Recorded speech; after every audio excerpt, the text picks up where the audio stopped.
नमस्कार, मैं रवीश कुमार। किसका दुख सबसे बड़ा है? जिनके लोग रेल दुर्घटनाओं में मारे गए, जिनका शरीर हमेशा के लिए अपंग हो गया, जो लंबे समय तक अस्पताल में रहेंगे, उनका दुख बड़ा है या रेल मंत्री का?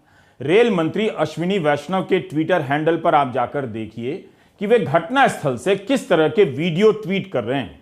फिर आईटी सेल और उनकी पार्टी के लोगों के ट्वीट देखिए कि रेल मंत्री की महानता को कैसे बढ़ा चढ़ाकर पेश किया जा रहा है।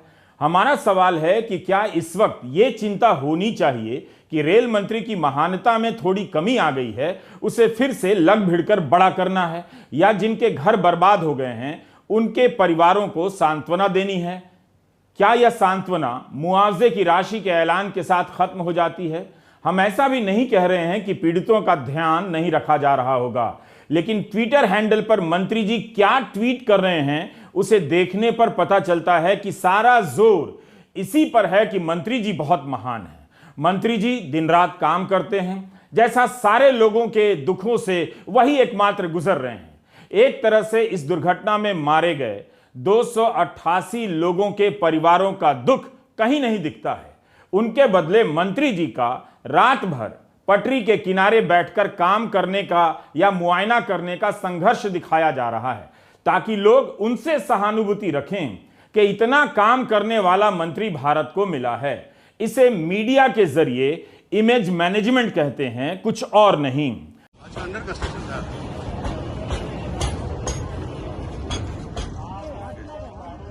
मंत्री जी इस तरह के वीडियो जारी करते हैं जिसमें आप देख सकें कि मंत्री मौके पर देर रात तक काम कर रहे हैं। जिन अधिकारियों और कर्मचारियों ने दिन रात लगाकर इस पटरी को चालू किया होगा, घर तक नहीं गए होंगे, उन सब के बदले अब काम करने का एकमात्र चेहरा मंत्री जी हैं, जो प्रणाम भी कर रहे हैं, मुक्का भी तान रहे हैं। इसी को जनसंपर्क कहते हैं। अपनी छवि ठीक रहनी चाहिए, वरना मंत्री जी अपने हैंडल से पटरी पर काम होने या किसी अधिकारी का भी वीडियो ट्वीट कर सकते थे कि ये लोग किस तरह से जमीन पर बैठकर पटरी लगा रहे हैं।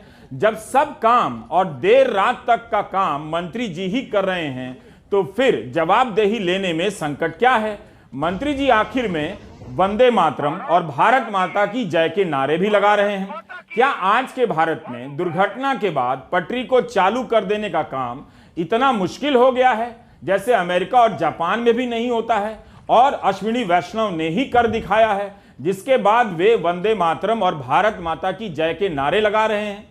ये दोनों ही सम्मानित नारे कभी भी लगाए जा सकते हैं, मगर इस वक्त मंत्री को नारे लगाते हुए देखना अजीब लगता है। भारत माता की वंदे वंदे। क्या ये पहली बार हो रहा है कि दुर्घटना के बाद पटरी चालू हो रही है, रेल यातायात सामान्य हो रहा है? हमेशा ही यातायात दुर्घटना के कुछ घंटों के बाद या 1-2 दिनों के बाद चालू हो जाता है, लेकिन कभी ऐसा नहीं हुआ कि मंत्री वहीं बैठे हों, जैसे वे वहां ना रहें तो अधिकारी और इंजीनियर पटरी चालू करने का काम ही नहीं करेंगे। उन्हें आइडिया ही नहीं आएगा कि यह भी करना है। हमारा सवाल है कि किसका दुख बड़ा है, इस पर फोकस रख रहा हूं।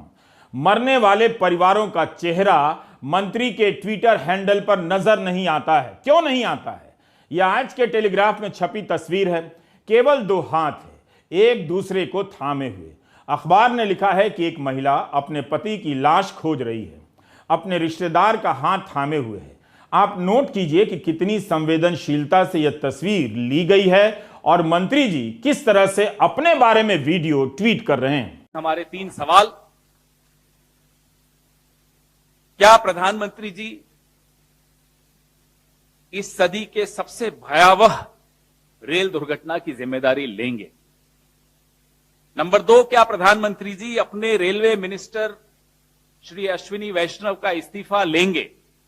हमारी यह स्पष्ट मांग है कि रेलवे मिनिस्टर को तुरंत नैतिक जिम्मेदारी लेते हुए इस्तीफा देना चाहिए।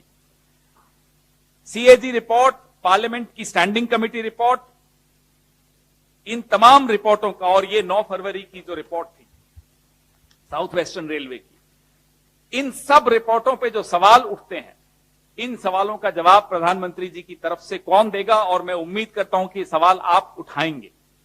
माफ कीजिएगा, अगर ये कवच प्रधानमंत्री जी के आसपास आप लोगों ने नहीं खड़ा किया होता तो ये सवाल बहुत पहले उठते। सीएजी रिपोर्ट्स के सवाल उठते, इस रिपोर्ट को कहीं ना कहीं छपते हुए हम देखते, इस पे चर्चा और डिबेट्स होती, तो शायद ये 288 लोग अपनी जान नहीं गंवाते। हमारा और आपका काम सरकार को जनता से बचाने का नहीं है, जनता को सरकार से बचाने का। अभी भी समय है, हम सबको ये जिम्मेदारी निभानी पड़ेगी, नहीं तो ये दुर्घटनाएं होती रहेंगी, लोगों की जान जाती रहेगी और यूं ही हम एक दूसरे को ढांढस बनाते रहेंगे। जब कांग्रेस ने बाकायदा प्रेस कॉन्फ्रेंस कर रेल मंत्रालय की कमियों को गिनाया, लापरवाहियों की तरफ इशारा किया और इस्तीफा मांगा, तो इस्तीफे के खिलाफ प्रोपेगेंडा शुरू हो गया। बीजेपी के आईटी सेल, पार्टी के नेता जैसे कपिल मिश्रा और अन्य समर्थकों के ट्विटर हैंडल पर देखेंगे तो लगेगा कि दुर्घटना का असर समाप्त हो चुका है, अब बस मंत्री जी की जय जय होनी बाकी है। आईटी सेल के चीफ अमित मालवीय के ट्विटर हैंडल पर किसी परिवार के दुख दर्द का फोटो नहीं दिखेगा। क्या उनकी व्यथा को ट्वीट करने से सरकार का इकबाल या प्रचार कम हो जाता है? रेल मंत्री के मीडिया के सामने भावुक हो जाने के वीडियो को ट्वीट करते हुए कपिल मिश्रा ने लिखा है कि पिछले 48 घंटों से रेल मंत्री लगातार घटना स्थल पर ही हैं। देश में ऐसा शायद पहले कभी नहीं हुआ। अश्विनी वैष्णव जी का यूं भावनाओं का उमड़ना स्वाभाविक ही है। अपना ध्यान रखिए अश्विनी जी, पूरा देश इस राहत और बचाव कार्य में आपके साथ है। एक और ट्विटर हैंडल से तर्क गढ़ा जा रहा है कि ग्राउंड पर 51 घंटे से हैं, सुनिश्चित कर रहे हैं कि चीजें सामान्य हो। दिल्ली से हजारों किलोमीटर दूर 40 डिग्री सेल्सियस तापमान, ऐसे लोगों की हमें जरूरत है। मंत्री जी रो रहे हैं, उनके रोने का क्या मतलब है? उन 288 परिवारों में क्या कोई नहीं रो रहा होगा? कपिल मिश्रा लिख रहे हैं कि अपना ध्यान रखिए अश्विनी जी, उन्हें ध्यान रखने की क्या जरूरत है? इतने सारे अधिकारी आगे पीछे हैं। क्या इस दुर्घटना में मंत्री अश्विनी वैष्णव ही पीड़ित हैं? 5 जून के टेलीग्राफ में अंशुमान फड़कर की रिपोर्ट है, नेमल मना अपने छोटे भाई की लाश खोज रहे हैं। 2 दिनों से कुछ खाया पिया नहीं है। दोनों भाई कोरोमंडल में खाने पीने की चीजें बेचा करते थे। पीड़ित परिवारों का दर्द रेल मंत्री के ट्विटर हैंडल से गायब है। केवल उनके काम करने और पसीना बहाने का वीडियो है, जैसे सबसे बड़ा झटका और सदमा रेल मंत्री को ही लगा है। आप खबरों को ठीक से देखिए, तस्वीरों को तरीके से समझिए। रेल लाइन बंद थी तो ओडिशा से कोलकाता जाने के लिए बस की व्यवस्था राज्य सरकार कर रही है। टेलीग्राफ में लिखा है कि ओडिशा के मुख्यमंत्री नवीन पटनायक ने घोषणा की है कि कोलकाता के लिए मुफ्त में बस सेवाएं दी जाएंगी, क्योंकि रेल लाइनें बंद हैं और इसका खर्चा मुख्यमंत्री राहत कोष से दिया जाएगा। क्या यह काम रेलवे का भी नहीं था? आपसे कहा जा रहा है कि राहत व बचाव कार्य रेल मंत्री कर रहे हैं, लेकिन राज्य सरकार आपको काम करती हुई नहीं दिख रही है। यह बंगाल की मुख्यमंत्री ममता बनर्जी का फेसबुक पोस्ट है। टेलीग्राफ में भी यह खबर छपी है। ममता बनर्जी ने लिखा है कि बंगाल के यात्रियों के सभी शवों की पहचान अभी तक पूरी नहीं हुई है। मरने वालों की संख्या अभी सही से नहीं बताई जा रही है, मगर उन्होंने लिखा है कि बंगाल से करीब 81 लोगों की मौत हुई है, 62 लोगों की शिनाख्त हुई है और बंगाल के 180 से अधिक लोग अभी भी लापता बताए जा रहे हैं। रेल मंत्री के काम करने का प्रोपेगेंडा फैलाया जा रहा है। अगर काम के प्रति ईमानदारी से ही जानकारी देनी थी तो रेल मंत्री को खुद दूसरे राज्यों के मुख्यमंत्री या सरकारों के काम का भी जिक्र करना चाहिए था। बताना चाहिए था कि उनके अफसर भी दिन रात काम कर रहे हैं। रेल मंत्री से इस्तीफा मांगा गया तो बताया जाने लगा कि रेलवे को ऐसा मंत्री कभी नहीं मिला। कितना काम करते हैं, करते भी होंगे, लेकिन दुर्घटना के वक्त जवाबदेही की बात भी तो होनी चाहिए। कोई सुहेल सेठ हैं जिन्होंने ट्वीट कर दिया कि मंत्री जी कहां कहां से पढ़े हैं, तो उनके जैसा मंत्री होना चाहिए, इस्तीफा नहीं देना चाहिए। ये जनाब तो इस्तीफा मांगने वालों को अंग्रेजी में इडियट लिख रहे हैं। क्या इस्तीफा मांगने वाले लोग इडियट हैं? अश्विनी वैष्णव ने जोधपुर की जय नारायण व्यास विश्वविद्यालय से बीटेक किया है। इसके बाद 1994 में आईआईटी कानपुर से एमटेक किया। आईआईटी कानपुर से निकलने के बाद भारतीय प्रशासनिक सेवा में शामिल हुए और ओडिशा काडर में रहे। बालासोर और कटक में जिला कलेक्टर भी रहे। 2003 में तत्कालीन प्रधानमंत्री अटल बिहारी वाजपेयी के कार्यालय में उप सचिव का कार्यभार मिला। 2004 में वाजपेयी के निजी सचिव बने। 2006 में मोर्मू गांव पोर्ट ट्रस्ट के डिप्टी चेयरमैन बने। उसी साल अमेरिका के पेंसिल्वेनिया यूनिवर्सिटी के वॉर्टन स्कूल से मैनेजमेंट की डिग्री लेने चले गए। अश्विनी वैष्णव जब मंत्री बनाए गए तब सब हैरान थे। केवल रेल मंत्री नहीं बल्कि एक साथ कई मंत्रालयों का प्रभार दिया गया। संचार मंत्री भी बनाए गए, इलेक्ट्रॉनिक एंड इंफॉर्मेशन टेक्नोलॉजी के मंत्री बनाए गए। इतने सारे मंत्रालय सीधे उन्हीं को पकड़ा दिए गए। जैसे बीजेपी में सबसे काबिल और अनुभवी अगर कोई था उस वक्त तो केवल अश्विनी वैष्णव। जो अभी वर्तमान में मंत्री हैं अश्विनी वैष्णव, इनका बैकग्राउंड क्या है? ये पहले आईएएस थे। आईएएस से इन्होंने कंपलसरी रिटायरमेंट लेकर ये उद्योगपति बन गए। राजस्थान से आते हैं, गुजरात में इन्होंने उद्योग अपना खोला और 2009 से 12 के बीच में रेलवे को इंजन बेचने वाली कंपनी के बड़े पदाधिकारी थे। 2019 में पहली बार राज्यसभा सदस्य बने और बनते साथ इनको रेलवे जैसा बड़ा महकमा और महत्वपूर्ण महकमा दे दिया गया। इनके पास ना संसद का अनुभव है ना रेल मंत्रालय का उसका, क्योंकि ये वेंडर उस कंपनी को रिप्रेजेंट करते थे जो इंजन बेच रही है, जो आधुनिकता ला रही है। तो इनका अप्रोच क्या है? वंदे भारत लाइए, लिफ्ट लाइए, एस्केलेटर लाइए, सेफ्टी से ज्यादा। तो ये भी एक समस्या है जिसको देखने की जरूरत है। मोदी सरकार ने रेल बजट खत्म कर दिया। जो संसद रेल के विभाग के ऊपर पूरी स्क्रूटनी करता था वो अवसर भी नहीं है आज। पता ही नहीं चलता कि रेलवे में किसको क्या अलॉटमेंट हुआ और कैसा हुआ। जिस देश के प्रधानमंत्री की डिग्री को लेकर आज तक विवाद होता है, असली है या नहीं? जवाब में कहा जाता है कि पीएम बनने के लिए डिग्री की जरूरत नहीं। बात यह नहीं है, बात है कि डिग्री असली है या नहीं। उनके मंत्री को डिग्री के नाम पर बचाया जा रहा है कि इस्तीफा ना दें। ये आईआईटी कानपुर और यूनिवर्सिटी ऑफ पेंसिल्वेनिया से पढ़कर आए हैं। जैसे इस यूनिवर्सिटी से पढ़ने के बाद सार्वजनिक जीवन में आने पर आपकी जवाबदेही समाप्त हो जाती है, आप इस्तीफा नहीं देते हैं। अजीब अजीब के तर्कों से दुर्घटना के जख्म गहरे किए जा रहे हैं। देखिए, यही खेल आपको समझना है। दूल्हा डॉक्टर है, जरूरी नहीं कि वो अच्छा पति भी होगा। मंत्री जी की डिग्री का ब्यौरा दिया जा रहा है, तब तो उन्हें सामने आकर जवाब देना चाहिए। कम से कम ट्विटर पर जो सवाल उठ रहे हैं उसी का एक एक का जवाब दे दीजिए। आप पेंसिल्वेनिया से पढ़े हैं? यह नहीं किया जा रहा है। अंधेरे में काम करते हुए का वीडियो डाले जा रहे हैं। जैसे शाम के बाद केवल मंत्री अश्विनी वैष्णव ही काम करते हैं, बाकी सारा देश सूरज के डूबने के पहले ही काम छोड़ देता है। और इतनी डिग्री से लैस मंत्री जी मार्च के महीने में क्या कर रहे थे, वह भी तो जान लीजिए कि अमेरिका के यूनिवर्सिटी ऑफ पेंसिल्वेनिया के वॉर्टन स्कूल से मैनेजमेंट की पढ़ाई करने वाले मंत्री जी और भी क्या क्या करते हैं। इसी साल 19 मार्च को जयपुर में विप्र सेना ने ब्राह्मण महापंचायत बुलाई थी। एक जाति विशेष की महापंचायत में आप मंत्री जी को भाषण देते हुए सुनेंगे तो फर्क करना मुश्किल हो जाएगा कि ये रेल मंत्री हैं या ब्राह्मणों के मंत्री हैं। यूट्यूब पर इनका भाषण मौजूद है। कॉपीराइट के नियमों के कारण हम इस्तेमाल नहीं कर सकते, लेकिन क्या बोल रहे हैं वो तो बता ही सकते हैं। और आप जाकर इन्हें भाषण देते हुए सुनिए, लगेगा कोई और है। सबसे पहले आप विप्र सेना का ट्विटर हैंडल देखिए। इस ट्वीट में विप्र सेना ने लिखा है कि विप्र सेना द्वारा आयोजित ब्राह्मण महापंचायत अद्वितीय, ऐतिहासिक और अविस्मरणीय। केंद्रीय मंत्री अश्विनी वैष्णव ने भगवान परशुराम पर डाक टिकट जारी किया। ब्राह्मण समाज की संपूर्ण शक्ति राष्ट्र निर्माण में लगे अश्विनी वैष्णव। मंच पर लगे बैनर में अश्विनी वैष्णव का मुख्य चेहरा है। गले में विप्र सेना का पीला झंडा लपेटे हुए हैं और डाक टिकट जारी कर रहे हैं। भारत सरकार के हैंडल पर भी यही तस्वीर है जिसमें मंत्री जी विप्र सेना का झंडा लपेटे हुए भगवान परशुराम पर डाक टिकट जारी कर रहे हैं। विप्र सेना ने भी ट्वीट में लिखा है कि डाक टिकट जारी किया गया। डाक टिकट जारी करना अच्छी बात है, लेकिन क्या ब्राह्मण महापंचायत और विप्र सेना की रैली में डाक टिकट जारी किया जाना चाहिए? इस सवाल के नजरिए से देखेंगे तो आपको पता चलेगा कि जिन बड़ी बड़ी डिग्री के नाम पर अश्विनी वैष्णव का महिमा मंडन किया जा रहा है वो एक जाति विशेष के नेता बनने के लिए कितने बेचैन हैं। यही नहीं, मंत्री जी ब्राह्मण महापंचायत के पोस्टर तक का विमोचन करते हैं।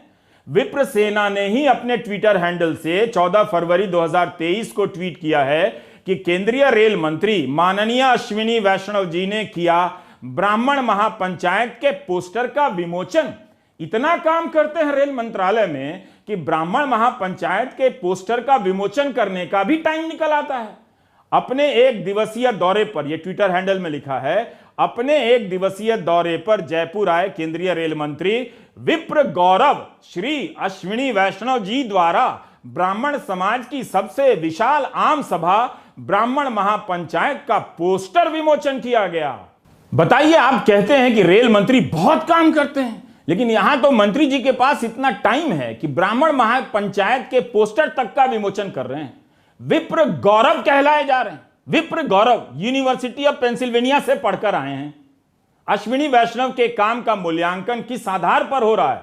रेल मंत्रालय को लेकर कई सारी रिपोर्ट अब अखबारों में छप चुकी हैं, आप पढ़ सकते हैं, लेकिन वे आज की राजनीति में किस तरह से सक्रिय हैं यह भी तो देख लीजिए। अंग्रेजी बोलने वाले एलिट क्लास में वे डिग्री के दम पर इमेज बना रहे हैं कि पढ़े लिखे और काबिल हैं, इस्तीफा नहीं देना चाहिए, लेकिन राजस्थान में जाकर विप्र गौरव कहला रहे हैं। ब्राह्मण नेता के रूप में अपनी जमीन तलाश रहे हैं, वो भी विप्र सेना के सहारे। विप्र सेना ने अपने ट्विटर के बायो में लिखा है कि विप्र सेना भारत भर के ब्राह्मणों के कल्याण के लिए काम करती है। भगवान परशुराम की, महाबली भगवान परशुराम की। ब्राह्मण महापंचायत में अश्विनी वैष्णव गला फाड़कर भाषण दे रहे हैं, कहते हैं कि आप सभी में एकता रहे, आप सभी में हमेशा यही एक ऊर्जा रहे, मैं आपका भाई हूं, मुझे आप कभी सर मत बोलना, मुझे कभी अश्विनी जी मत बोलना, मुझे सिर्फ अश्विनी भाई बोलना। जब इनकी सरकार सबका साथ सबका विकास के तहत काम करती है, तब जाति के महापंचायत में जाने की जरूरत इन्हें क्यों पड़ी? यूनिवर्सिटी ऑफ पेंसिल्वेनिया से पढ़कर आने के बाद ये विप्र गौरव क्यों कहलाने जा रहे हैं? ब्राह्मण महापंचायत में अश्विनी वैष्णव ब्राह्मणों के बारे में कहते हैं कि आप धर्म का धारण करते हैं, आप धर्म की रक्षा करते हैं। क्या बाकी लोग धर्म का धारण नहीं करते हैं? बाकी लोग धर्म की रक्षा नहीं करते हैं? यही नहीं, मंत्री जी रेलवे के बजट को भगवान परशुराम को समर्पित करते हैं। बताते हैं कि राजस्थान को 10 साल पहले 600 करोड़ का अनुदान मिलता था, लेकिन अब 9,532 करोड़ का अनुदान मिल रहा है। इस बड़े अनुदान को भगवान श्री परशुराम को समर्पित करते हैं। बोलो मेरे साथ चिरंजीवी परशुराम की जय। इस सभा में दूसरे दलों के ब्राह्मण नेता भी बुलाए गए थे और दूसरे समाज से भी प्रतिनिधि बुलाए गए थे। क्या रेल मंत्रालय अपने बजट का बंटवारा राज्यों के हिसाब से करता है? क्या रेल किसी राज्य को अनुदान देती है? क्या यह सब बोलते हुए अश्विनी वैष्णव रेल मंत्री का धर्म पूरा कर रहे थे? हमने सुप्रीम कोर्ट के वकील सुदीप श्रीवास्तव से इस पर राय मांगी। सुदीप रेल मंत्रालय के जानकार हैं और बजट के समय कई चैनलों पर रेल पर होने वाली चर्चाओं में भाग लेते हैं, बुलाए जाते हैं। ऐसा बैकग्राउंड होने के बावजूद जब राजनीति में आदमी आता है तो पूरी तरह धर्म और जाति की बात करता है। ये जो उनका बयान अभी हाल ही में मैं देख रहा था, राजस्थान में उन्होंने दिया था कि राजस्थान को रेलवे पहले कभी 600 करोड़ रुपए दिया करती थी, आज 9,532 करोड़ रुपए का अनुदान दिया है। मैं पूछना चाहता हूं रेल मंत्री जी से कि रेलवे में कब से राज्यों के हिसाब से आवंटन होने लगा? रेलवे में तो जोन होते हैं और राजस्थान में नॉर्थ वेस्ट रेलवे है, राजस्थान में नॉर्दर्न रेलवे का हिस्सा आता है, कुछ हिस्सा वेस्टर्न रेलवे का भी आता है, वेस्ट सेंट्रल रेलवे का आता है। तो ये राज्यों को आधार पर रेलवे को बांटना, क्या रेलवे की उस परिपाटी का विरोध नहीं है जो उसमें भारतीय रेलवे को बिगेस्ट यूनिफाइंग फोर्स कहा जाता है कि देश में कहीं भी जाइए भारतीय रेल एक है? और ये जो 9,532 करोड़ का अनुदान है, ये अनुदान नहीं है, इसमें बहुत सा पैसा तो मेंटेनेंस का है जो आपको लगाना ही है। दूसरी बात यह है कि जिन इलाकों में रेलवे का काम ज्यादा है, जहां वर्कलोड ज्यादा है, जहां गाड़ियां ज्यादा चलानी है, जहां नई लाइन ज्यादा बनानी है, पैसा का आवंटन तो उस आधार पे होगा ना। ये इसमें राजनीति कहां से आ रही है? तो आपने देखा, भारत का रेल मंत्री ब्राह्मण महापंचायत में विप्र सेना का झंडा लपेटे हुए है। यूनिवर्सिटी ऑफ पेंसिल्वेनिया से पढ़ाई करने के बाद उनकी पार्टी के नेता कहते हैं कि वे जात पात की राजनीति नहीं करते हैं। जी जैसी बहुराष्ट्रीय कंपनी में उच्च पदों पर काम करने वाले वैष्णव को यहां जाति में अपनी पहचान और राजनीति खोजनी पड़ रही है।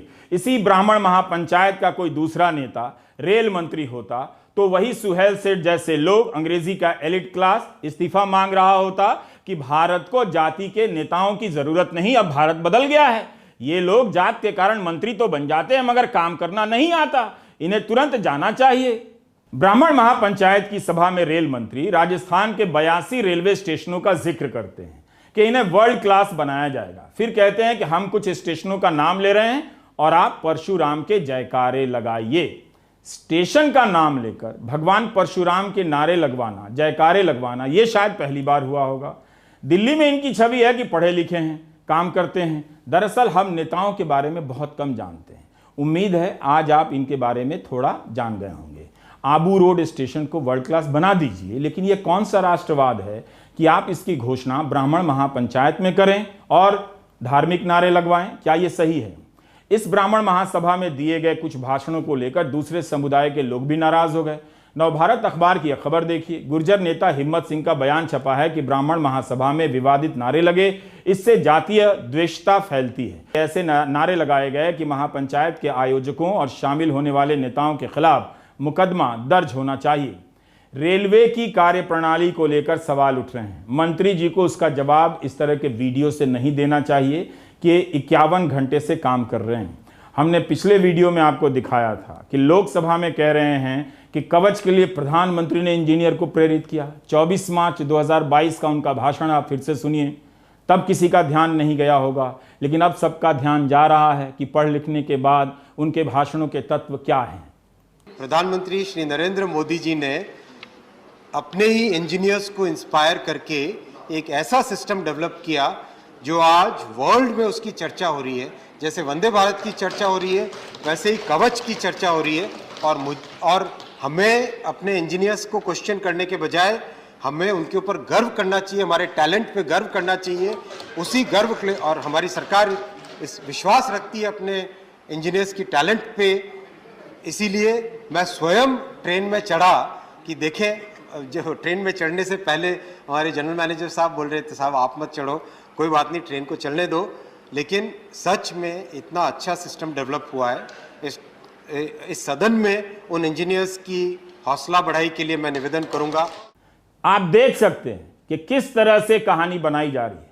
प्रधानमंत्री ने कवच के लिए इंजीनियर को प्रेरित किया, ऐसी बातों की पुष्टि भी क्या और खंडन भी क्या। लेकिन जब कवच को लेकर सवाल उठे तब मंत्री जी जवाब तक नहीं दे सके। क्यों? इतना कम बजट है, क्यों इसके लगने में इतना वक्त लग रहा है? 4 मार्च 2022 के इंडियन एक्सप्रेस में अभिषेक दस्तीदार ने लिखा है कि भारत का स्वदेशी यंत्र 2012 से ही विकसित किया जा रहा है। तब इसका नाम TCAS होता था, train collision avoidance system, TCAS। बाद में इसका नाम कवच हो गया। रेल प्रवक्ता अमिताभ शर्मा ने इस बात की पुष्टि की है कि कोरोमंडल में कवच नहीं लगा था। यही नहीं, बंगाल की मुख्यमंत्री ममता बनर्जी ने लिखा है कि वाजपेयी सरकार में जब वे रेल मंत्री थी तब कोंकण रेलवे गई थी, जहां पर टक्कर को रोकने वाले यंत्र का परीक्षण चल रहा था। लेकिन कवच बनने का सारा श्रेय प्रधानमंत्री को दिया जा रहा है कि उन्होंने ही इंजीनियर को प्रेरित किया। मंत्री जी को यह भी सोचना चाहिए कि उनका यह सब करना एक सामान्य काम है, जिम्मेदारी है। इसमें कोई बड़ी बात नहीं है, यह कोई अपनी छवि बनाने का मौका नहीं है।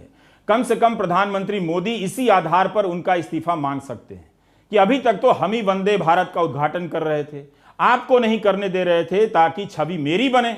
अब मेरे रहते आप पटरी क्यों बनवा रहे हैं खड़े होकर? इससे तो छवि आपकी बन जाएगी। जबकि दौरा हमने किया, वहां से मुख्य सचिव को फोन करने की तस्वीर खिंचाई, जारी की, धूप में हम भटकते रहे। इन सब छवि को कमजोर करने के कारण और अपनी छवि को मजबूत बनाए जाने के कारण आप हटाए जाते हैं। यह सब कहते हुए प्रधानमंत्री कहीं उन्हें हटा ना दें कि आपने मेरी मजबूत छवि को कमजोर करने का प्रयास किया है अपनी छवि बनाकर। जिस मंत्री के लिए अभी तक आवाज उठ रही थी कि इन्हें भी वंदे भारत का उद्घाटन करने दिया जाए ताकि लगे कि ये रेल मंत्री हैं, अब वही मंत्री पटरी को पटरी पर लाने का काम करने का वीडियो ट्वीट कर रहे हैं। उम्मीद है कि दुर्घटना के बाद मंत्री के इस काम को ही आप पूरा काम नहीं मान लेंगे, बल्कि सवालों के जवाब मांगते रहेंगे कि इतना काम करते हैं तो कवच का ऐसा हाल क्यों है, बताइए। इस्तीफा ना देना अलग बात है, लेकिन केवल डिग्री के आधार पर यह कहते जाना कि वही सबसे काबिल हैं, ठीक नहीं है। यही नहीं, किसी भी भीषण दुर्घटना के वक्त दुनिया भर से शोक संदेश आते हैं, भारत की तरफ से भी जाते हैं। 275 लोग मरे हैं, ये लेटेस्ट आंकड़ा है। अभी लोग अस्पताल में भी हैं, लेकिन सरकार इन शोक संदेशों से अपनी वाहवाही कराने लग गई है। प्रधानमंत्री ने भी ट्वीट कर इन संदेशों का जवाब दिया है जो दुनिया भर से आए हैं कि उनके शब्दों से पीड़ित परिवारों को बल मिला है। क्या वाकई पीड़ित परिवारों को इससे फर्क पड़ा होगा कि जर्मनी और कनाडा के प्रमुखों ने क्या कहा है? क्या वे इस हाल में होंगे भी? विदेश मंत्री एस जयशंकर का बयान आया है कि दुनिया भर से विदेश मंत्री हैं, उन्होंने सहानुभूति प्रकट की है। मुझे भी बहुत फॉरेन मिनिस्टर्स और बाकी दोस्त जो दुनिया में हैं उनका भी मैसेज आया है, प्रधानमंत्री जी को भी आया है, कह रहे हैं और बता रहे हैं कि ये एक उदाहरण है कि आज की दुनिया कितनी ग्लोबलाइज्ड हो चुकी है और ये भी कि दुनिया भारत के साथ कितनी जुड़ चुकी है कि हमारे साथ ऐसी दुर्घटना हुई और पूरी दुनिया को लगा कि हमें भी इस समय में भारत का साथ देना चाहिए। दुनिया भारत से जुड़ गई है और दुनिया को लग रहा है कि भारत का साथ देना चाहिए। क्या पहले इस तरह के संदेश नहीं आते थे? बालासोर की दुर्घटना को भी विदेश नीति की कामयाबी के रूप में कोई पेश कर सकता है, इस सरकार से सीखिए। अब आप ये मत कहिएगा कि इसके पहले शोक संदेश नहीं आते थे, पहली बार आ रहे हैं, शोक संदेश ही आए हैं, इससे ज्यादा कुछ नहीं। उस पर भी मंत्री जी कह रहे हैं कि दुनिया भारत से जुड़ गई है।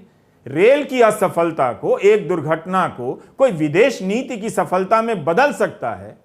आपके सामने है, देख लीजिए। सही में ऐसा कभी नहीं हुआ। शोक संदेश तो सामान्य शिष्टाचार का हिस्सा हैं। पूरी दुनिया के देश एक दूसरे के लिए ऐसा करते हैं। कहीं ऐसा ना हो कि कोई और मंत्री आ जाए और इसे आयात निर्यात की सफलता से ना जोड़ दे। हम कहां और किस स्तर पर आ गए हैं? उम्मीद है आप ये सब समझ रहे होंगे। नमस्कार, मैं रवीश कुमार।